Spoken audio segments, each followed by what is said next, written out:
All right, and we're rolling. All right. How you doing today, Laura? I'm great. How are you? I'm doing wonderful. Thanks for coming. When you reached out to me, I was like, wow, that sounds like a very impactful story. And we'll obviously get into it, but could you kind of tell me a little bit about yourself, where you're from? Do you live in Lansing? Are I you live in originally from Holt. here? Okay. Yep, I live in Holt now. I grew up a little bit up north, Tawas-Escoda area in the summers, and then actually graduated high school from Owasso Wow. long before you were born. And so, but we went up north the majority of the weekends and holidays, and so I just tell people I grew up north, Mm. but I my parents divorced when we were very young. I was about 6. My brother was about 4 or 5. And so then it was back and forth to mom and dad's house, or That's always hard, right? it's horrible. Yeah. Yeah, I don't recommend it. Like I had to go through it, but it made me who I am. And I never meet a stranger now because I Mm. never had that comfort to be shy. Yeah. So for me, it worked out. It worked out. My brother's very outgoing too. But I noticed with my kids, up into the point where their father and I broke up, that they're much less out there. Like they're just more Right. comfortable close to home. So, Right. Yeah, I mean, I guess that could be like a benefit for children to learn how to adapt to different situations. yep, But at the same time, it's like, what does that do to them in that moment, yeah. There's that never that initial moment? security of, Right, oh, I'm home. right. Yeah. Yeah, So, but it is what it is, and it wasn't as touchy feely when I was growing up. You just did what you had to do to survive, yeah. and Well, times are different then back then too, oh right? Like, I mean, as far yeah, as like what was accepted and what wasn't accepted, yeah, and like the way parents treated their children too was hmm completely different. totally different. Like so I lost my mom. I was 17, and there are some conflicting stories on how we lost her, but we lost her at 17, and I was 17. My brother was 15, and so that was that was really hard, and it wasn't at a time like now where I could take time off school. I didn't miss a day of school. I went to choir practice that night. Wow. Like but that's all I knew. Like I didn't know really how to just stop and cave, which became my superpower. Um, Do you think that put you in a position to like kind of be the mother figure and have to stay strong for your younger brother? So, well, at that time, I not only had my younger brother, but we had 2 sisters who are 12 and 14 years younger than oh us. my gosh. So, but we didn't live with our mom at the time, and we hadn't. So it was my senior year of high school. It was the first time in my entire life that I went to school in the same school for the whole year.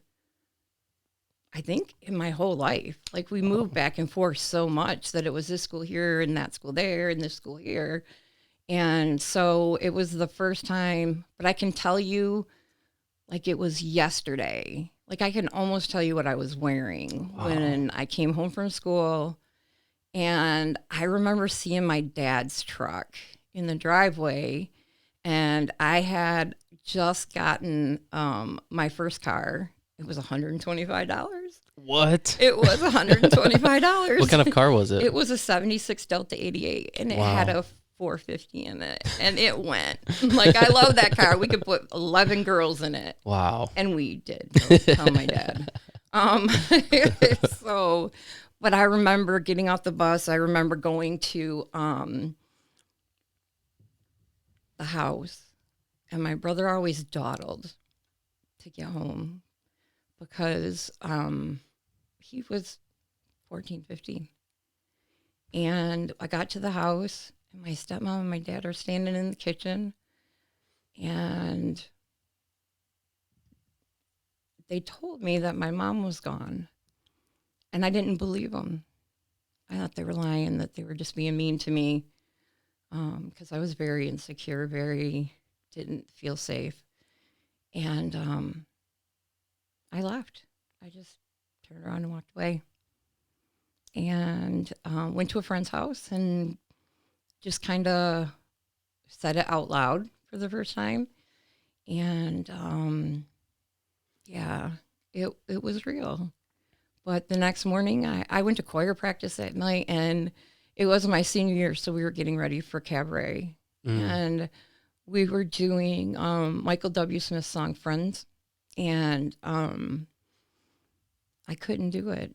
So I got up, I left, I went to some friend's house. I worked with a band, and I went to the band's house, and I just kind of sat there numb for, I don't know, hours. And I thought about all the different ways that I wanted to die, because my mom was like, she was my mom. We weren't that close, but like she's still my mom. Yeah. And we ended up leaving there. And I can tell you that there's a tree and it's still there to this day. And I literally had full intentions of running my car into the tree. And because I didn't want to feel the pain that I felt.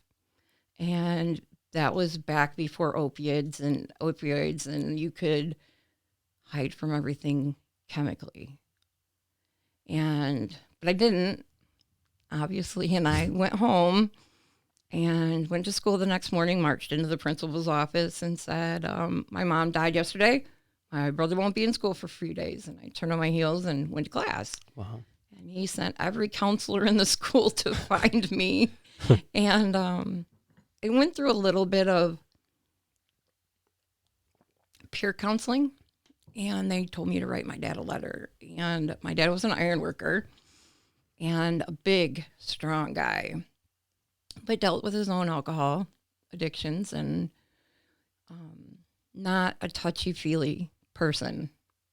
So he loved us, always provided the best he could for us. But emotionally, for a girl, like that was just not there from him. Right. You know, and my stepmom, bless her heart, she's only 12 years older than I am. Oh. So, like, the maternal figure from her was very difficult on her side, you know, because here now, suddenly she's just barely a grown up and she's married with two, you know, young kids, and then now has her own two kids. And the saving grace is that my brother and I could get shipped to my mom's house when things just got too hard, and that got taken away from her too. Right. And I never really took that into consideration until recently, when I was able to make amends with her. Wow. But you know, I wrote my dad a long letter, and I got on this diatribe about this story because you said times are different. Well, I wrote my dad this really super long feelings, you know, how I felt, and can I just go stay somewhere else for a couple of days and just figure out what's going on. And I remember walking in the house with that letter, and my dad didn't even open it. He just ripped it up and threw it away and said, "It doesn't matter how you feel, you have responsibility." And that single sentence had an impact on me that I never recognized until probably maybe a few months ago, when I was able to talk to my stepmom, and I realized that it wasn't just me that had to feel that way from my dad, but her too. And so it was very difficult growing up back then. You know, there weren't, oh yeah, you can go to your friend's house, or yeah, they can come over here, or, right. You know, not only was the economy different, you know, food was short and money was short, and you can go out and play, but you have responsibilities at home. And so it just was a totally different time, you know, where my kids, you know, my oldest daughter's 25, and at 15, she found me overdosed. Wow. And had to drag me out of bed and do CPR. And so she doesn't talk to me anymore. I haven't talked to her in about 5 years, and I miss her, and I love her. And I'm just hoping and praying that someday she'll let me tell her that. face to face. That would be amazing. That would be that is what I'm working for. That is the whole reason that I'm working for. That one moment that she can tell me everything that she really feels, and I'm strong enough now to handle it and talk about it. So That's a lot. yeah, that was just high school. That is a lot. What was that moment like when you reconciled with your stepmom? Because obviously you guys had some years in between you guys. Oh yeah, yep. Lots of chaos and disrespect, and she was just raised different. She's very introverted, very quiet. Clearly, I'm not. Was my dad or my brother. Like, we were just loud people, and we never met strangers, and but she wasn't that way. And it was this year at Thanksgiving. I packed my youngest daughter's 14. Well, she's 15 now. And packed her up, and we went up to my stepmom's house. My dad passed away a couple of years ago, which is a super cool story, I'll tell you. That sounded terrible. I was going to say, your dad died.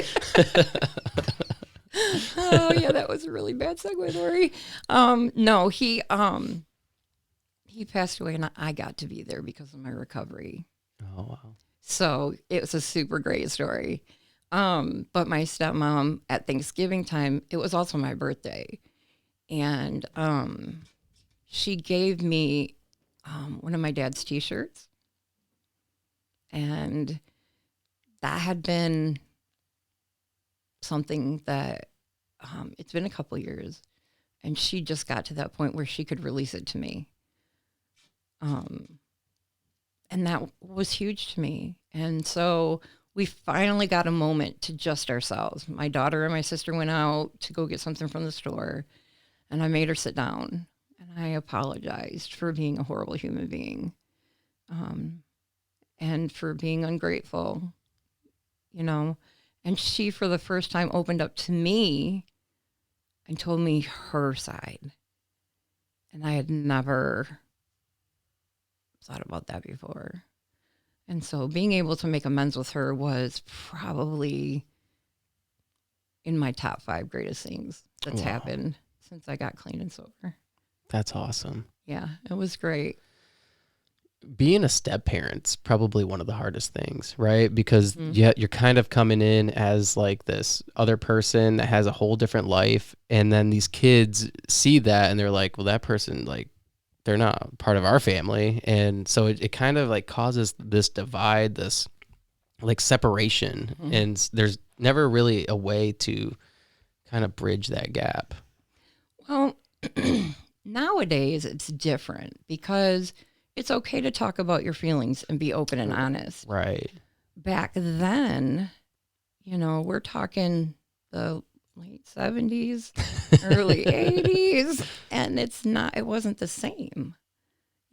She came from a very strict Catholic upbringing, and it wasn't a warm, run in the house, hug your parents kind of thing. Right. So that's not what we had when we came home.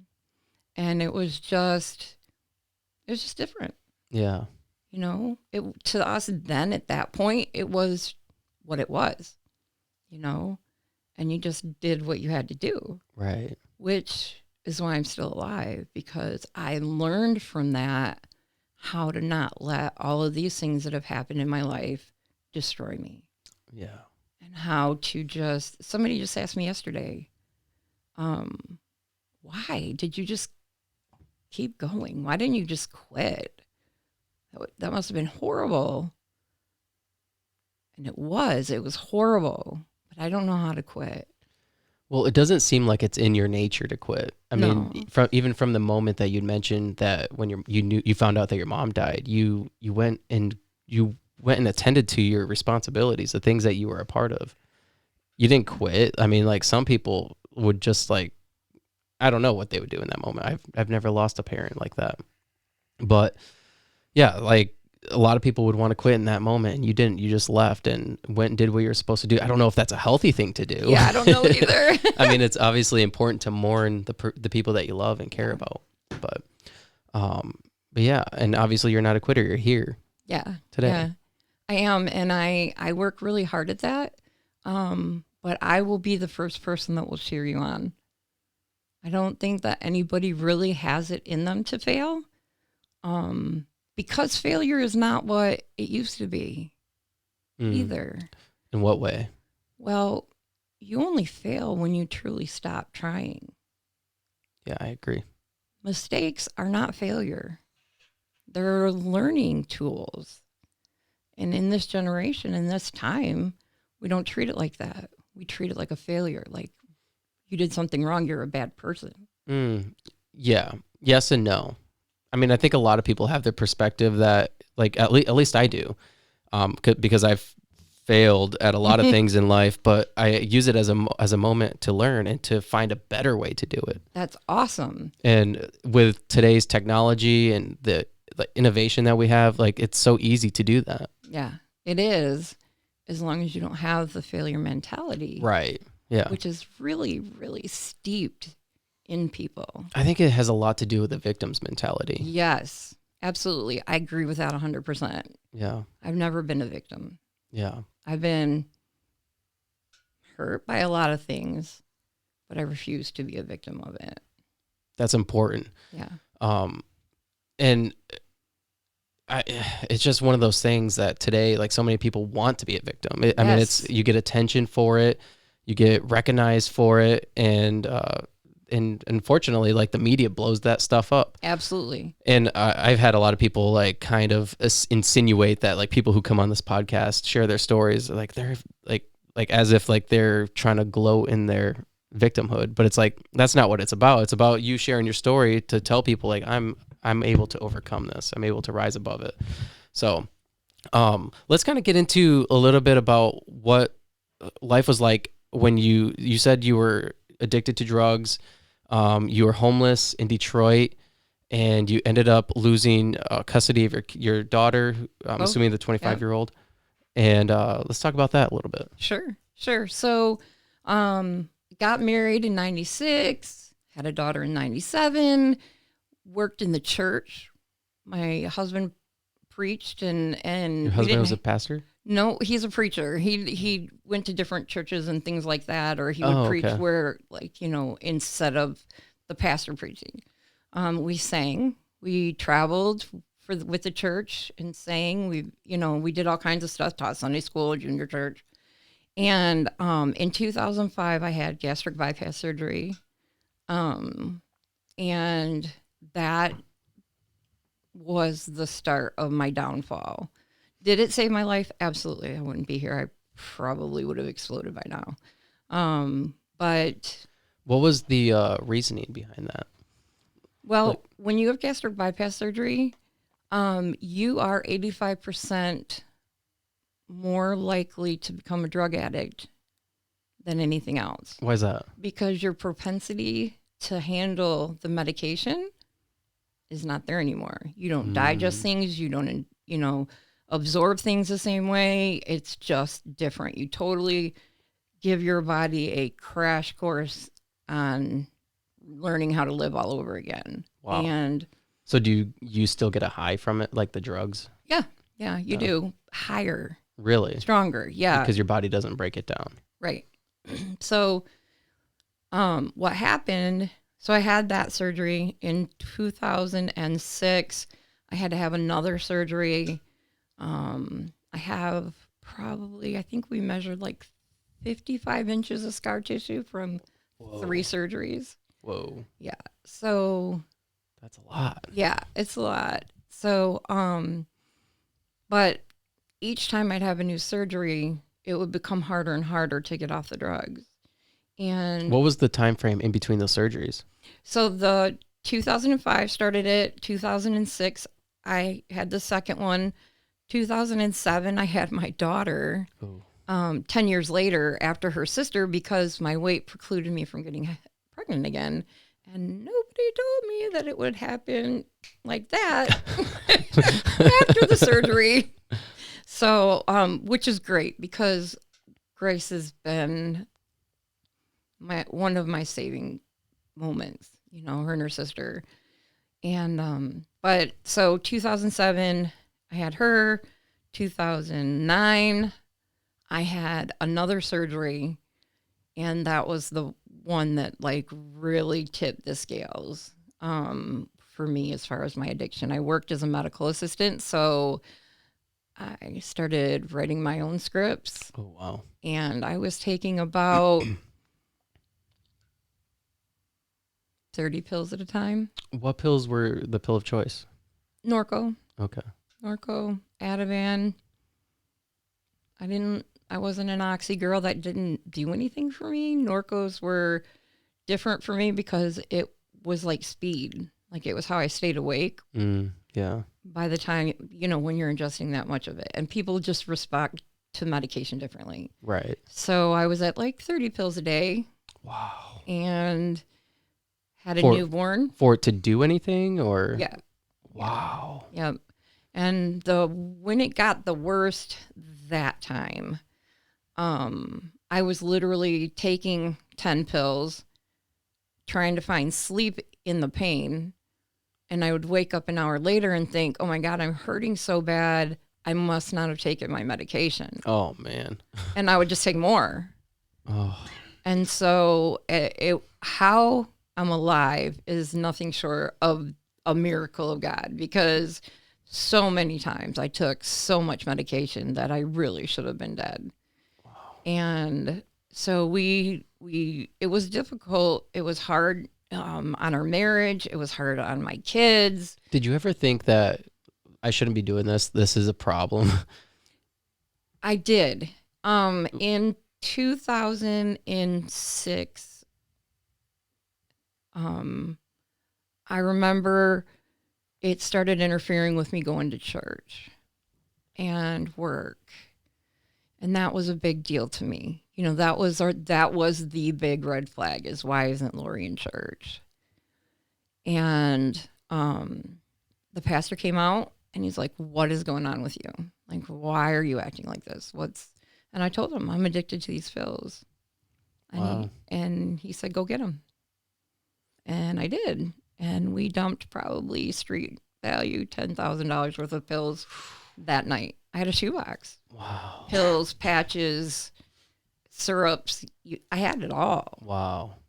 And which kind of is like counterintuitive that you would think an addict would have, like nothing. But but you had a job, right? I did. I was a medical assistant. Yeah. But I could function. Like you wouldn't know except that I wasn't there. Yeah.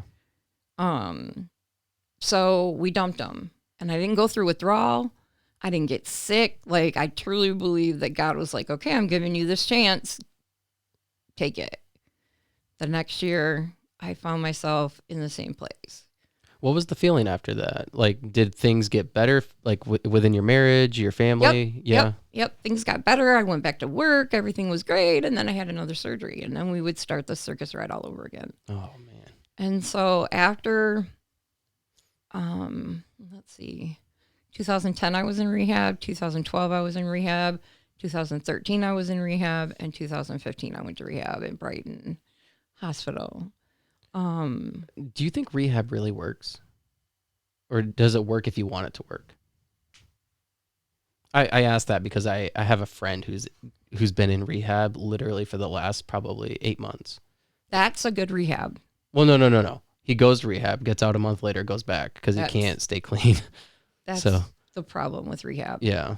The people there, the way they have it set up is so beneficial while you're there. Right. The problem is when you come home. No accountability.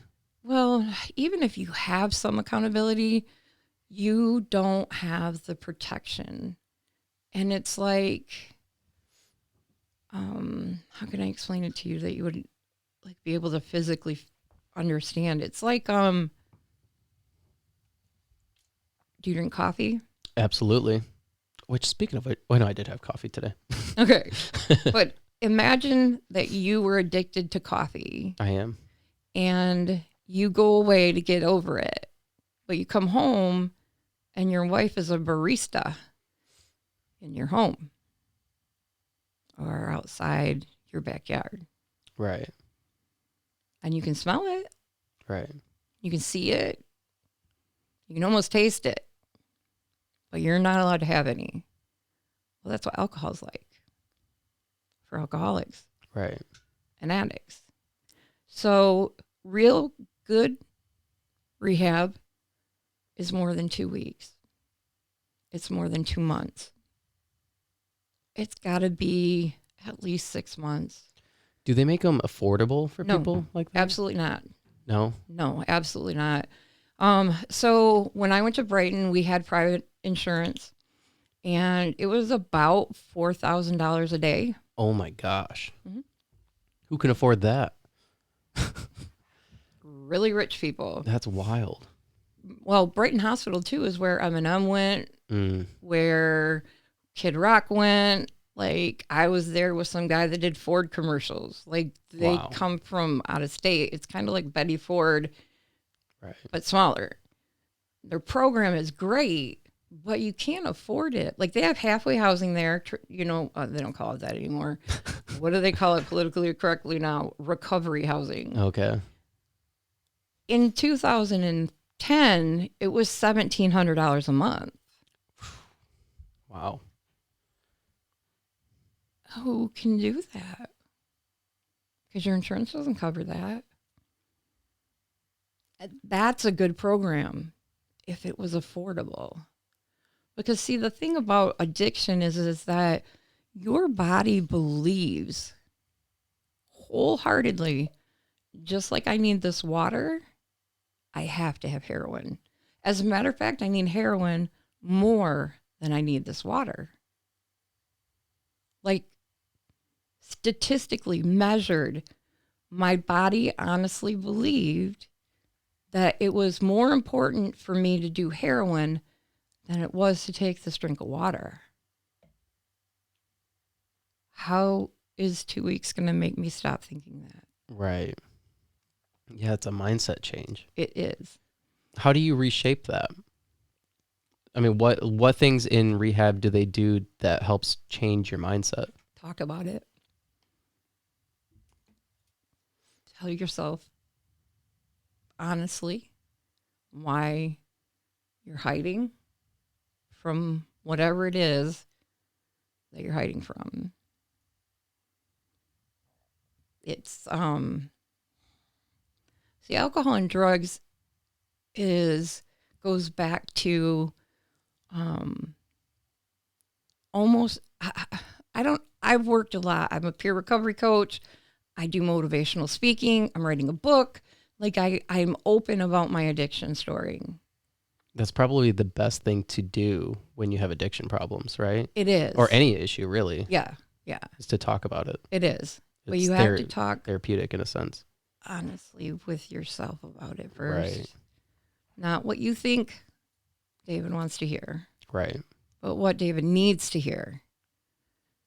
And until you're absolutely honest with yourself, your recovery is always going to have a chink in its armor. Then that's all it takes. So what did you discover when you went to rehab? I mean, what were you feeling like you were running from? Oh, man. I mean, obviously you had dealt with the death of your mom at a very young age, which I could imagine is very traumatic, especially with the way you responded to it. You just left. You didn't deal with it, clearly. I don't know if you dealt with it afterwards, but still you probably, I'm assuming, tucked that down a little bit. Yeah. I Yeah. have a great ability to compartmentalize, which is how Yeah. I just keep going. The deal breaker for me was losing my kids. That was my low rock bottom.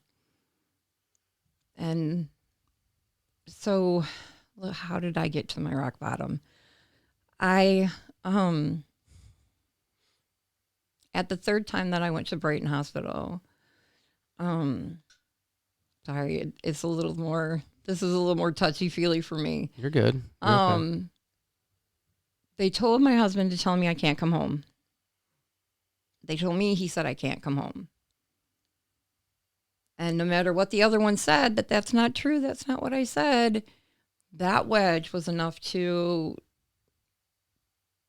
unravel the little structure that we had left. So I went to Dearborn to a recovery housing that turned out to be co-ed. And I was scared to death. I was terrified. And this was just from the pills. I hadn't tried heroin yet. And so I was there for a couple months, but couldn't afford it anymore.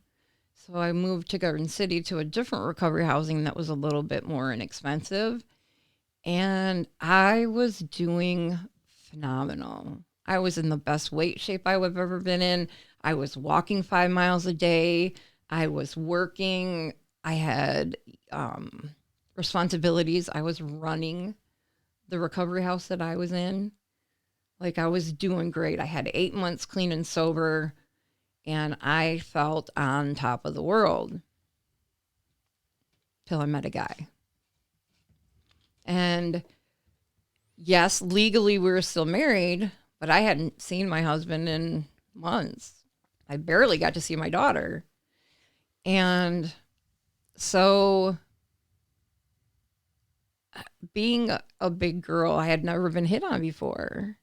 And I was literally in the best shape of my life. And Brian was the captain of the football team, good looking to me. And he pursued me. You know, I knew nothing about him except that his mom and my mom died very close to the same time. And we were born within 12 hours of each other. Whoa. So it must have been fate.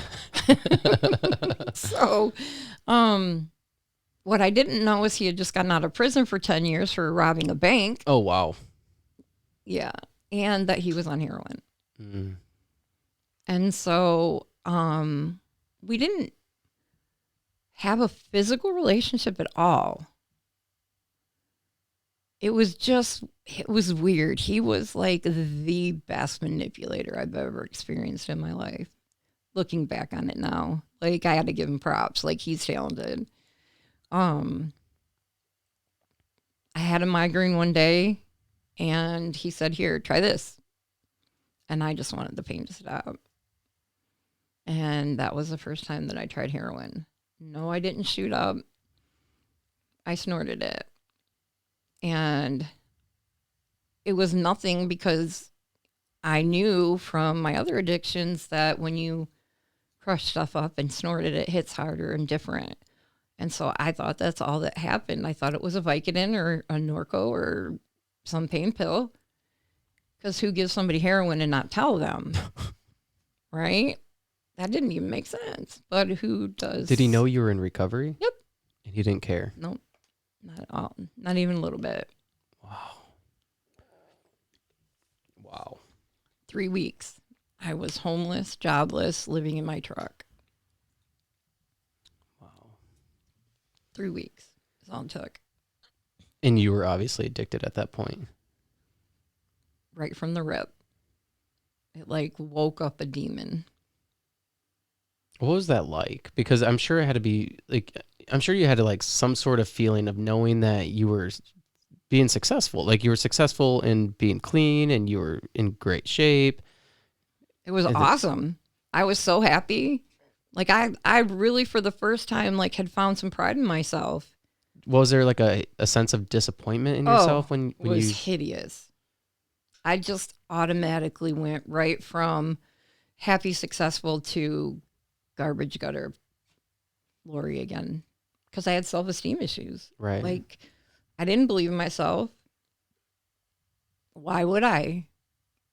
I had never done anything in my mind that was worthy of being proud of. Did I have a successful marriage? I did. Did I have beautiful children? I did. But for some reason in my brain, that was not me. That was something that happened in spite of me. Mm. So when I realized that I was addicted to heroin, it was too late. And I was devastated, but I couldn't walk away. I remember the first night I slept in my truck. It was December. It was freezing cold. I had pallets in the back of, I had a little S10 pickup with a cap, a topper on it. And I was in the back and I was buried in blankets. I had my coat on, hood up, zipped up, sweatshirts, boots on. Wow. I was freezing to death, but I would just do some heroin and go to sleep. And then I would wake up and be freezing cold. And I would have to sneak out the back of my truck because it's illegal to sleep in your vehicle. Sneak out of the back of the truck, get in the front, turn it on, pray that you have enough gas to get warm, do a hit of heroin, get back in bed, and try to sleep some more. Wow. And that became my routine. I would get up, had a backpack that I took to the gas station at the corner of Michigan and Cherry Hill, and got dressed, took a bathroom bath, and went to work. Never missed work because of it. Never in the beginning. Then what did that lead to? So after I was working at CVS, and I started stealing for my habit, lottery tickets, any thing that I needed, toiletries and things like that. And I was at the end of my rope. Like I knew I needed to get clean and sober again. And there were different people in my life at that point that were trying to help me. So I went to rehab. And I just knew that when I got out of rehab, my paycheck would be waiting for me to pay for rehab or recovery housing. And I could just go back to my work. Well, what I didn't know is that Brian had gone to my job, taken my paycheck from them. What? And I had no money.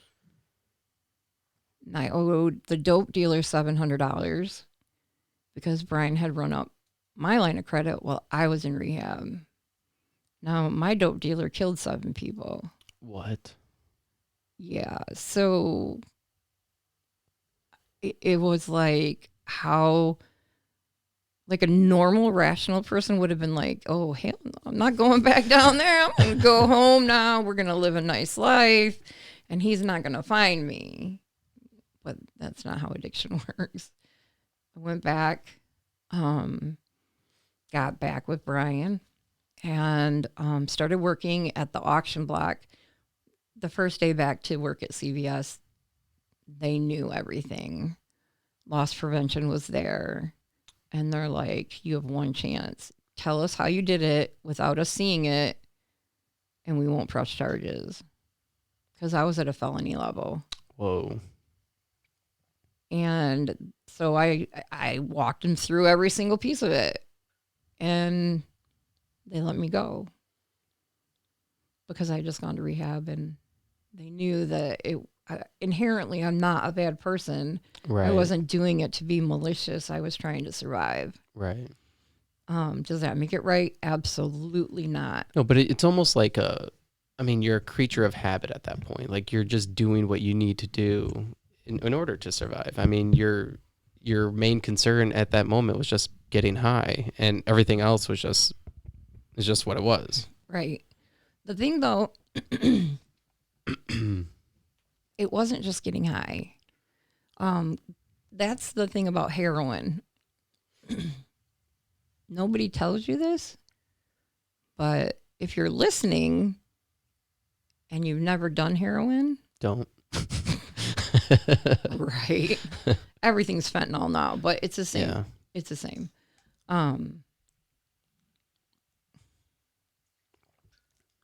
The first time you do heroin is the best feeling you'll ever have in your entire life. It is walking into grandma's house, bacon's cooking, it's nice and warm, and she hugs you in that grandma hug that just gives your body the best feeling. one time. It never, ever happens again. If I've been clean almost 5 years now, if I did heroin right now, you'd never get that same feeling back ever again. And so the whole time is Chase just it. you're chasing. Yep, you're chasing it. I had a $200 to $300 a day habit. Wow. And I never felt high. My name is Lauren Harrington. I'm a real estate agent with Century 21, Lemac Realty. Whether you're looking to buy or sell your home, I can help. From the big cities to the small towns and anything in between, I can make your home buying dreams come true. Come join the Century 21 family. Contact me anytime at 989-534-6430 to begin the process. I look forward to hearing from you. That's so scary. Well, the scary part is I had my first hot pack, which is what they call it when it's laced with heroin or with fentanyl. Or at least they did when I was on the street. Now they call it all kinds of stuff. But I overdosed at the corner of Jolly and Michigan Ave, I believe it was where I was. I don't know. I know it was. Was it in Lansing? Joy Road. No, I was in Detroit. Oh, okay. Joy Road. I was at the corner of Joy Road and Michigan Ave. And I overdosed at the red light. Wow. So you were doing this while driving around and stuff. Oh, yeah. Yeah, we would pull into McDonald's, do a line, and get back on the road and go. Wow. Yeah. Yeah. That's so wild. Yeah. It's stupid.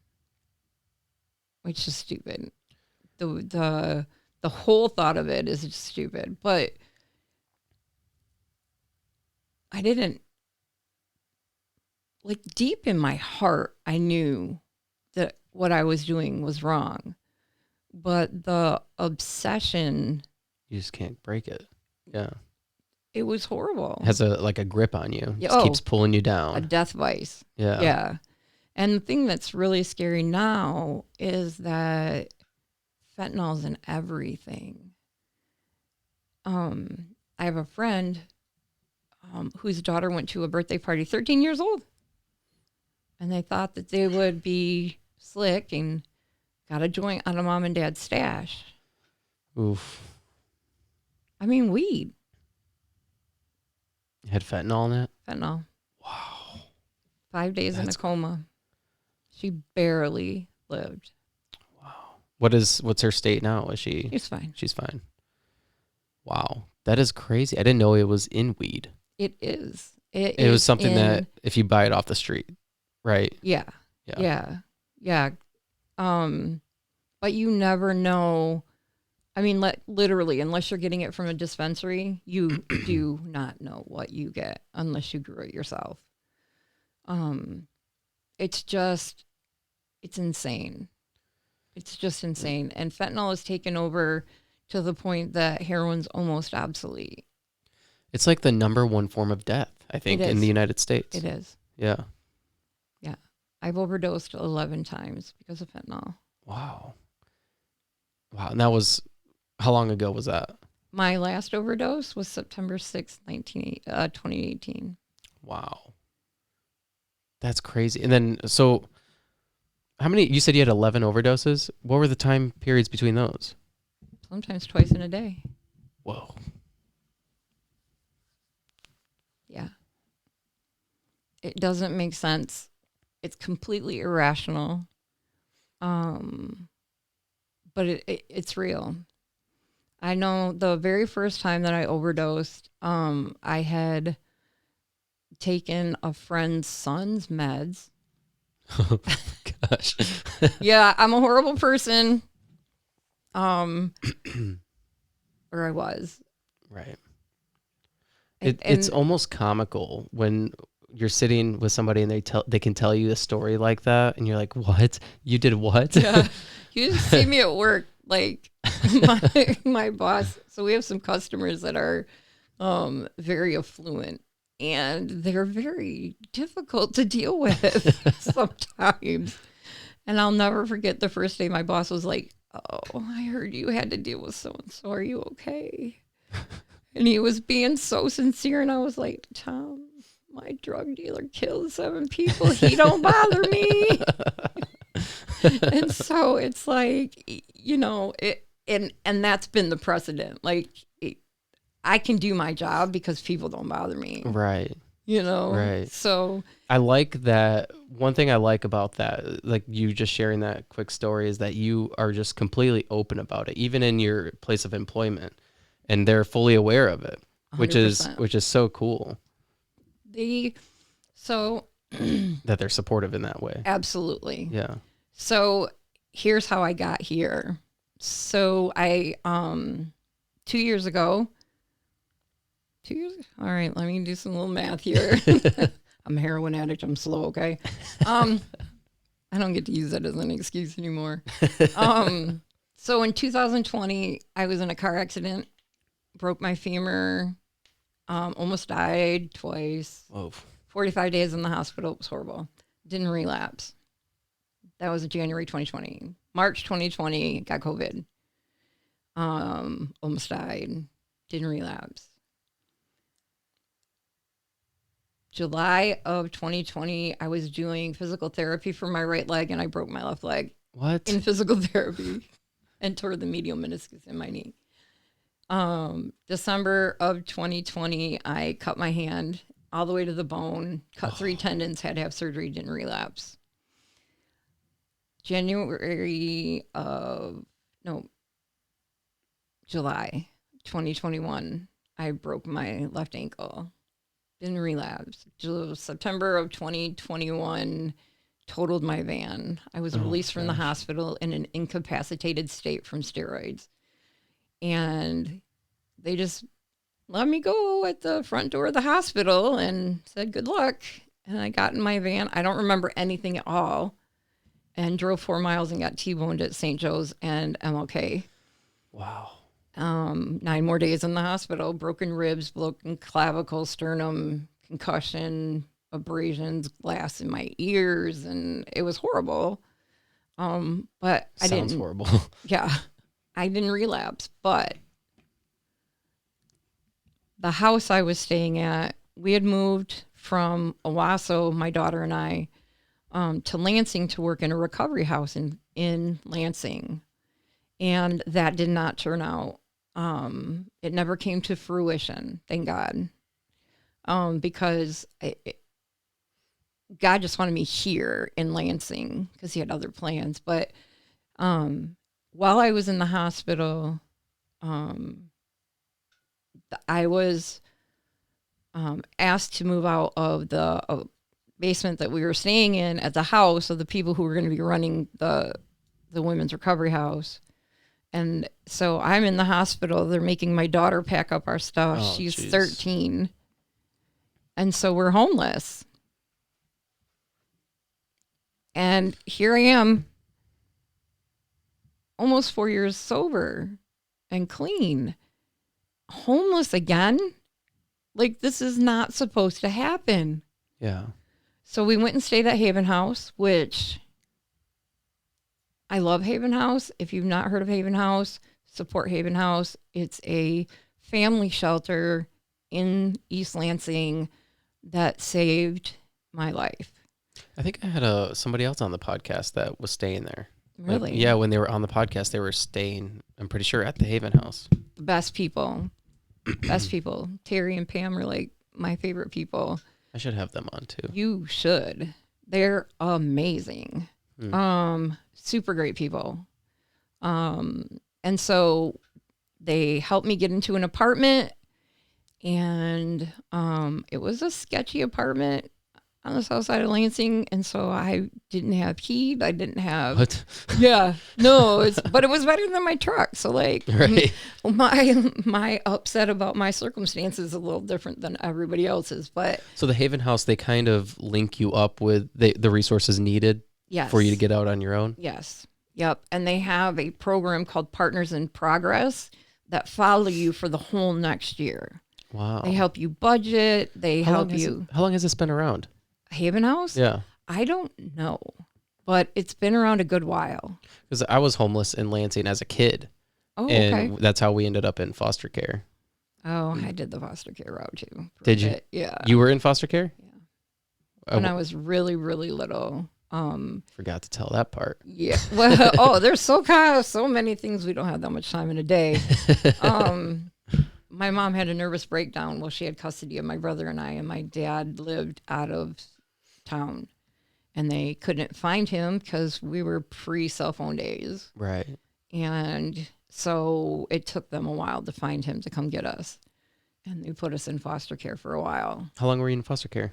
Honestly, I don't know. Oh, okay. I just remember that the people owned a McDonald's.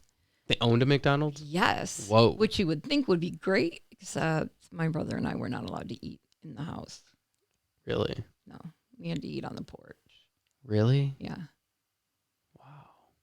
See, when you hear stories like that, like my whole experience in the foster care system is terrible too. And I actually just had my sister on the podcast recently, and we were all split up into different homes. It's Joey's full sister.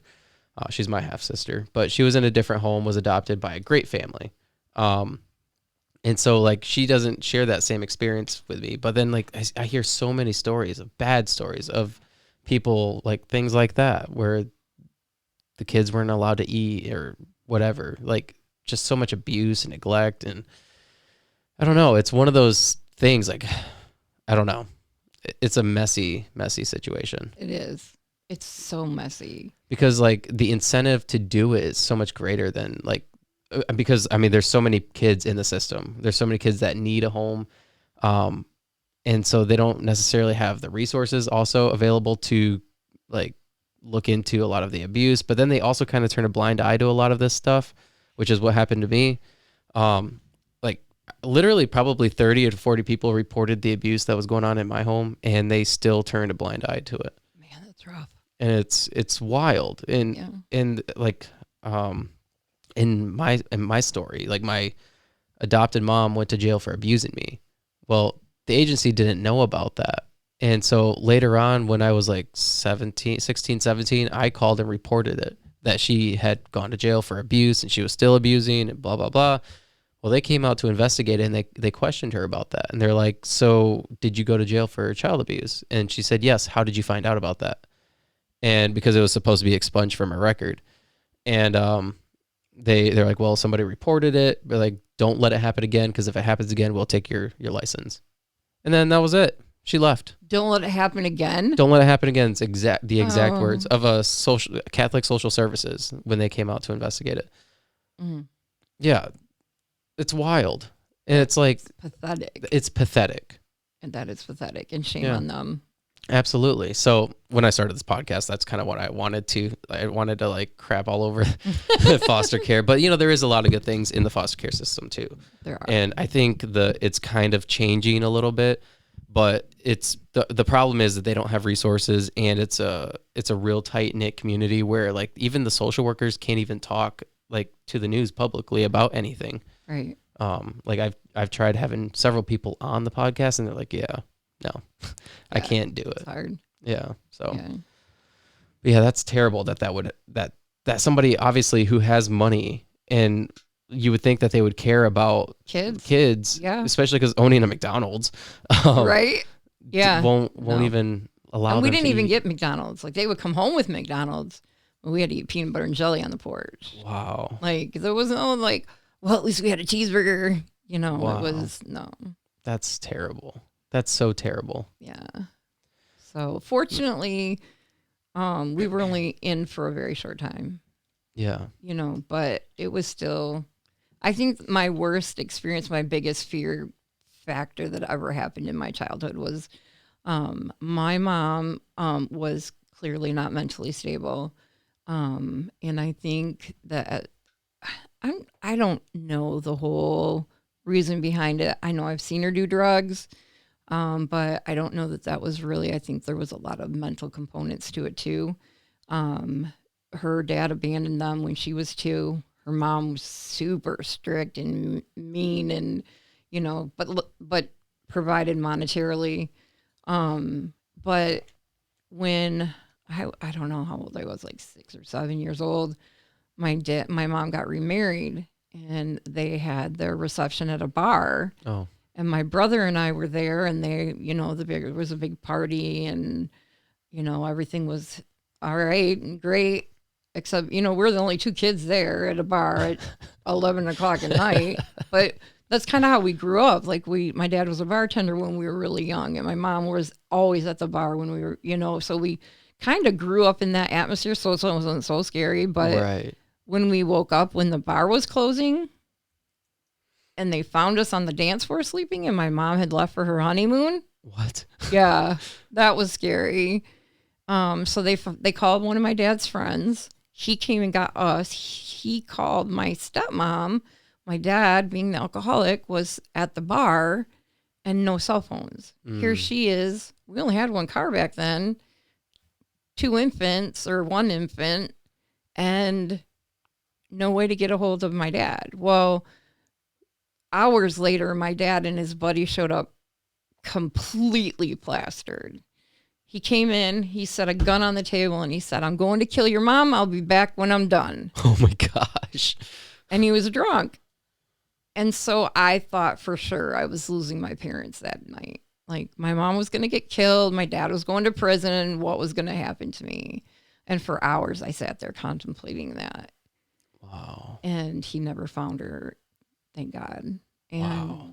So, yeah.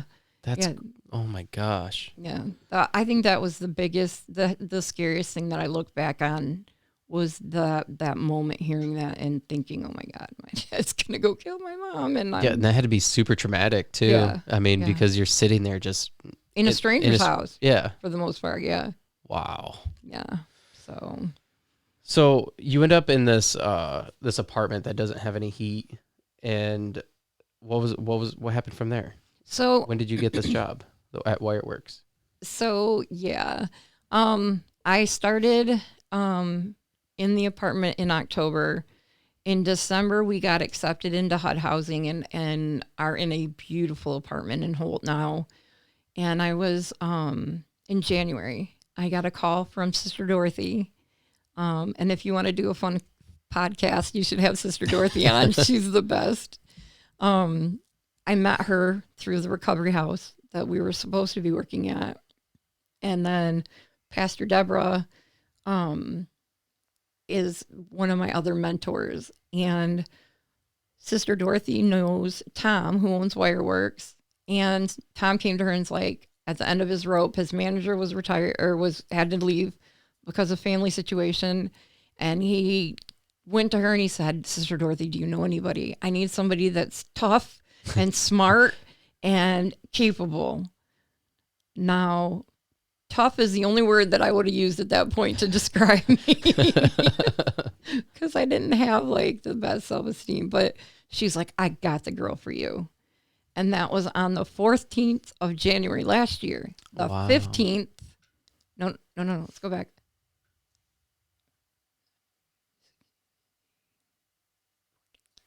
13th of February last year. And the reason that that's important is because on the 14th, I met Tom on the phone for an interview. The next day I met him at Zeus's for a face-to-face. The next day was Friday. I met his wife for a face-to-face interview. And on Monday I started. Wow. I had no idea what I was doing. All I knew was I was getting a job. I had no clue. None. Wow. I'm just going to go be an office manager. No. So was it, obviously you didn't know what you were going to be doing. You didn't have any expectations. So was it harder than you thought it was? So hard. It was like, you're like, oh, it's just an office manager position. What's so hard about that? You were homeless in Detroit. No, I could assume it would be difficult. I have 3 computer monitors. I walked in and I'm like, was she like setting a space shuttle up? What's going on here? It's just like, I had no clue what I was getting into. It was like literally, I never would have applied for the job if I had seen anything about it. Never, ever would have applied for the job. But God knew that. And he knew that there was no way I would have had enough confidence in myself to even think that I could do the job. That's awesome. It was so funny. I remember sitting there going, I'm never coming back here again because there's no way I can do this. And Tom and Tracy, who own Wireworks, absolutely are two of my biggest cheerleaders. Since I've worked at Wireworks, my whole life has changed. We're just a very small electrical contracting company, and I am able to touch lives in my job and help people. For me, when a woman calls me and she's like, an outlet in my house won't work, I don't know what to do, I can't afford you, and I'm able to walk her through it without charging her, that's the best thing in the world to me. It's so amazing that I get to do, and men too. Like, I'm not even going to shade the women. Men call too, and they're like, I don't know why this won't work. And I can talk you through how to reset a breaker, how to look for a trip GFI. Is part of your house not have power because you dropped a leg outside and the power company has to pay for that, not you? You know, and Tom's like, keep doing that. You know, he's willing to give away that office call or that service call because that's his heart. Like, these people are real people. They're honest people. Not to mention, I mean, that makes people want to come back, Right. knowing that, oh, you were willing to help me with something so small for free. And so now I want to support that business. Yes. when I do need something fixed. Big, yeah. Yeah. The coolest story I have from working at Wireworks, well, I don't know, there's so many. And if you call this podcast, call Wireworks at 517-333-9473 and mention in the month of February that you saw this podcast, you get 10% off up to $50. Awesome. I'll put that'll be in the show notes too. Cool. So. Yeah. So, but I had a girl call me. I usually take my cell phone home on the weekends, and if there's an emergency, it goes right to my phone.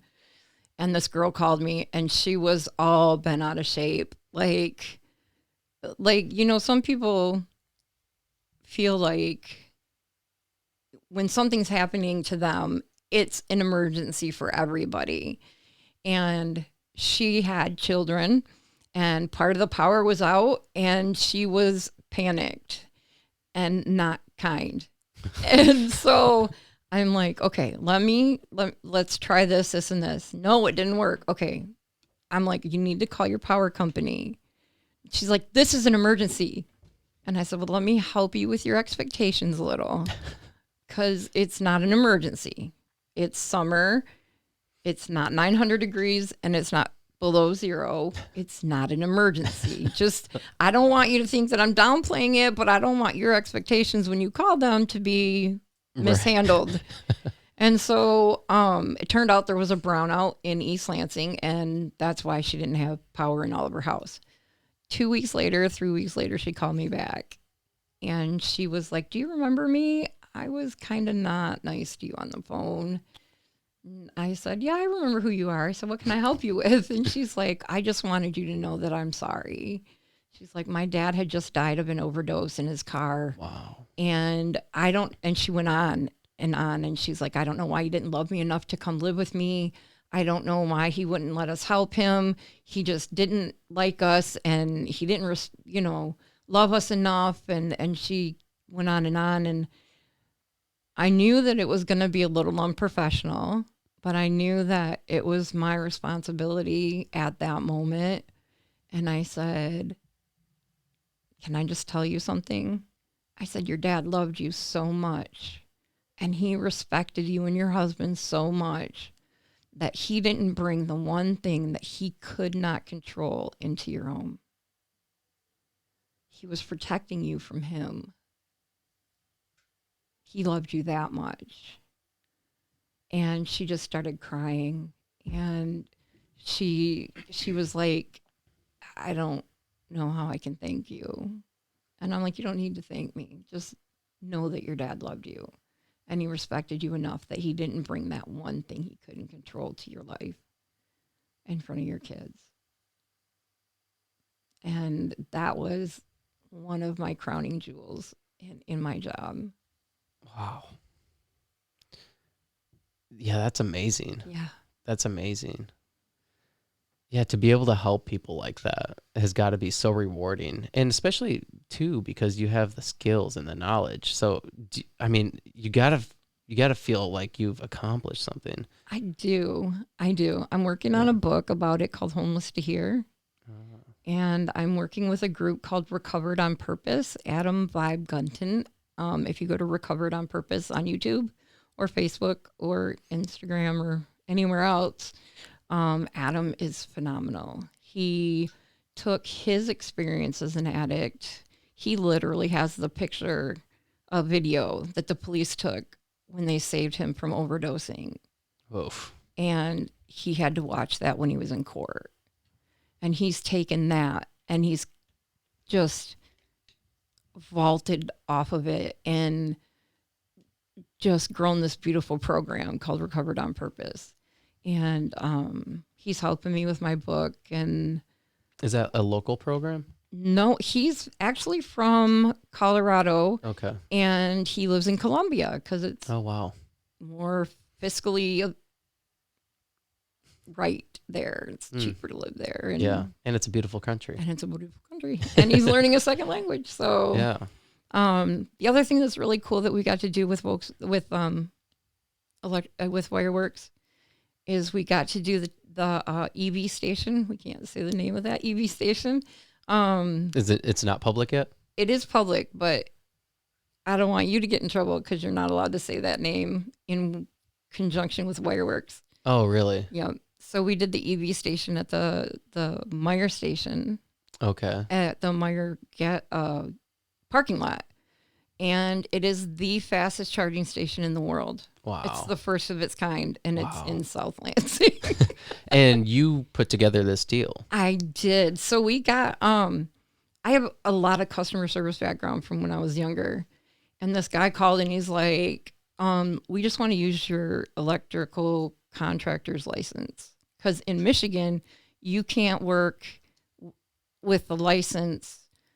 You can't get a permit or anything if you don't have your license in Michigan. It's one of the few states that require. Oh, okay. So that's all they called us for in the beginning. And so I was just like, I don't know if my boss is going to go for that, but let's talk about it a little bit. And then they needed a directional boring company. And so I was able to find him a number from my boss. And then the more that I talked to him and like kind of helped him navigate, because he's not from Michigan, like I was just being nice. And it turned out that now we have the first dibs on any of the new EV stations in Michigan. Wow. If we want them. Wow. Yeah. So it's really super cool. That is amazing. Yeah. So I'm so proud of that fact, but not as proud as I am that I could help that girl. You know, it's a different kind of thing. But Tom and Tracy Mulaney are absolutely a godsend, and working for them, like, you know, as a woman and a single mom, things are harder for us. You know, there's a reason that, and this is my opinion, okay? There's a reason that we were designed to be together, male and female. We have different body types and mindsets and thought processes for a reason. They're compatible. And so as a single mom and a single dad, your other half is missing. And so dealing with things like electrical work in your new house, is overwhelming. When I started this job, I knew how to turn a light switch on. I knew that there were buttons in the middle of my outlet to push. Maybe that helps. Yeah. And I could tell you where a breaker panel might be. And now I can walk you through resetting it. I'm actually an electrical apprentice, and we're going to do some reels for Facebook on showing people how to do these little things that empowers you to feel better about yourself and more confident, and to learn, because they're not hard, they're scary. Yeah. And so I'm excited. We're going to kind of make them kind of funny, and we're going to spoof on the guys a little bit because I have all guys on my crew. I tell people I herd toddlers for a living because there's 8 of them. 8? 1, 2. Yeah, 8 of them. And only 2 of them are over like 35. So they're all young guys. And so it's like I'm always telling them where they need to go, what time they need to be there, what job they're doing, and this and that and the other thing. So it's controlled chaos, but it's really fun. I have the best guys out there. Just absolutely. That's awesome. I think one of the biggest takes for me from this is that it's never too late to start and change your life and to, I mean, if you find something you enjoy doing, whether it's electrical and you're 50 some years old, do it. Yes. Why not? Absolutely. Why not? Absolutely. It could literally change the trajectory of your life. And it has. Yeah. Yeah. It's not too late. And the other thing that I really want to come from this, that is always my goal, is that you don't have to suffer in silence. I don't care if you're the president of the world. I don't care if you're the pastor of the church or the pastor's wife. I don't care who you are. You don't have to suffer in silence. It's okay to ask for help. I suffered in silence a long time working in the church because I didn't want people to know or think bad of us. And I was willing to die for that. And it's not worth it.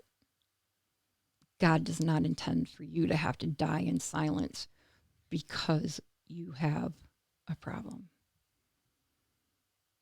It is not necessary any longer. Ask for help. Reach out. Reach out. I love it. Yep. I have a group called Stepping Out. It's Is that on Facebook? It is. It's not. It's set up, but I'm not a tech person at all. Okay, I can help you with your electrical now, but Facebook is not my thing. What was the name of the group? Stepping Out. Stepping Out. And if you go to Laura at steppingout.us, you can send me an email if you need help. I know people. Hope Not Handcuffs is a phenomenal program with Families Against Narcotics.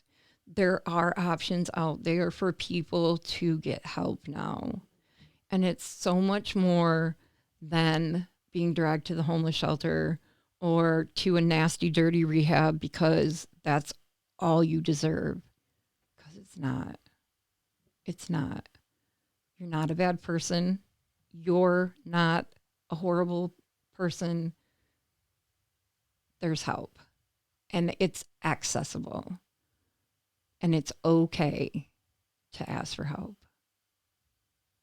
For me, I needed somebody to tell me that it's okay to ask for help before I was willing to ask for help. And it's okay.